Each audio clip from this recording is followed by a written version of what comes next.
Hello and welcome to Not So Awesome Review. Today we're looking at the World of Halo scale Spartan Anubis with Cindershot action figure. So a few things about this figure is that I believe it's on a female body, which is cool. I don't think we've gotten a female Spartan in this collection, in the World of Halo style anyway. It has that look that it looks like a female Spartan, so I'm gonna say it's a female Spartan body. That's just the way I see it. Anyways, it does come with Cindershot, which looks really good. I don't think we've gotten Cindershot at all yet.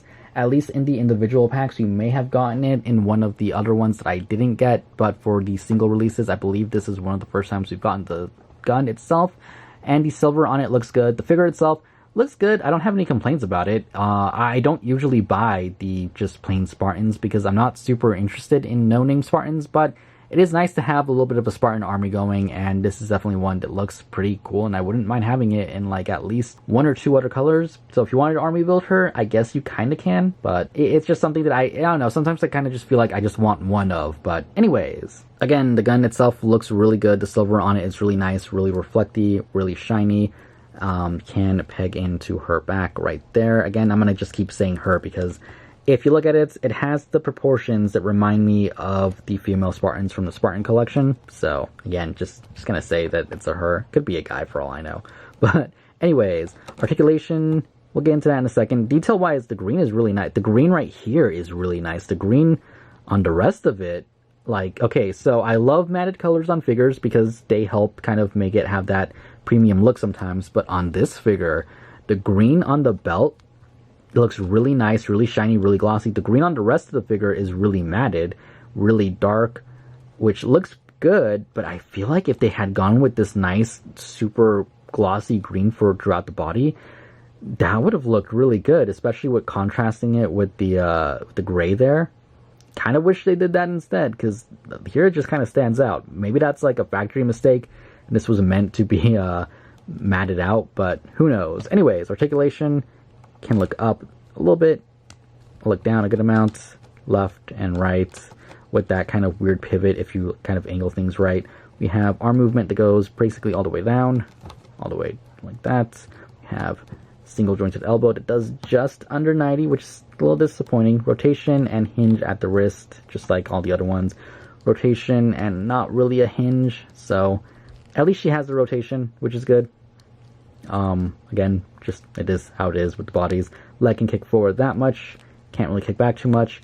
Double jointed knee that does that much. That doesn't look great from the front, but it looks great from the back right there. We have forward, back, and a slight ankle pivot. It's decent for Spartan. You know, it's not bad. Definitely better than the Marine, that's for sure. I like it. It's growing on me. It's growing on me. The more I'm looking at it, the more I'm seeing it, the more I'm liking it.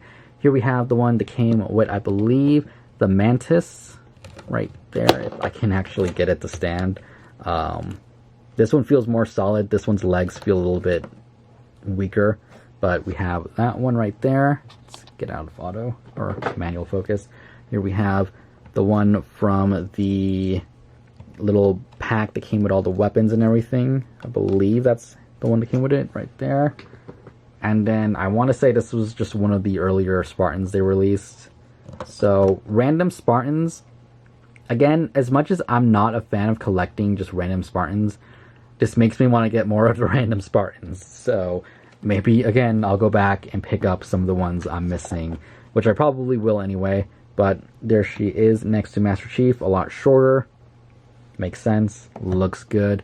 Let's see, what else do we have here that I can do really quick, because the battery is dying on this camera. So here we have my G.I. Joe figure, and the Joy Toy figure, taller than both of them.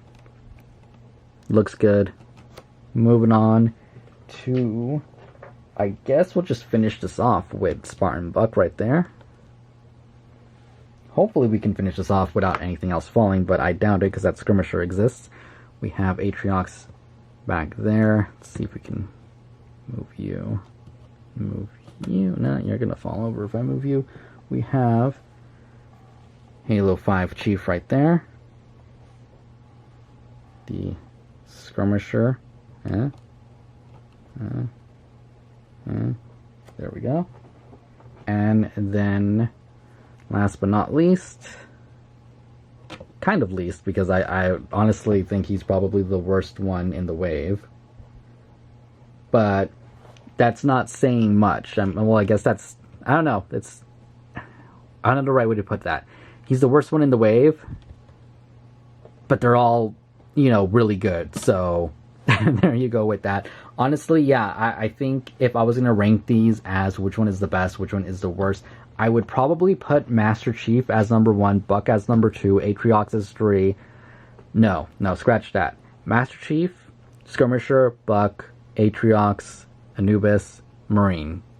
That's my order there. But you're not going to go wrong with any of these figures. The front 3, you can definitely army build if you want to. You can get like maybe 4 of that one there, so you can have like a little bit of a squad. Have some skirmishers, because we definitely just, you know, you need more Covenant in your army. And a couple more Marines. And, you know, Buck and Chief will be Buck and Chief. And, yeah, it's a good wave. It's a solid wave. Definitely recommend picking these guys up at your local Target. Anyways, that is pretty much my review for basically all of these. And not all Halo figures for a while, because the Spartan collection, the next wave, will be coming out really soon. We have Orbiter coming out in like 10 days here. And then at the end of the month, we have Linda and I think the other Chief, and there was one more with that Carter's coming out too. So excited for those, because we're going to have a complete Noble team in the 6-inch scale line. Kind of hoping we do Noble team in this line soon, and that we get the rest of Blue team in this line, because we do have Fred, just no Kelly and Linda, but we know those molds exist, or at least that render exists. So hopefully they're coming soon. Glad to see these coming out. Yeah, Wave 5 hopefully shows up in stores at some point, but this is Wave 6, and I'm glad to have it. Definitely recommend it. And that's pretty much my review on these figures. Hope you guys enjoyed it. And yeah, stay tuned for more Halo content. Sonic, the action figure, should be coming out soon. And other random 3 and 3/4 inch scale things that I'm kind of getting into a lot more. But we'll see all that pretty soon. Anyways, thank you all for watching, and I'll see you all later. Goodbye.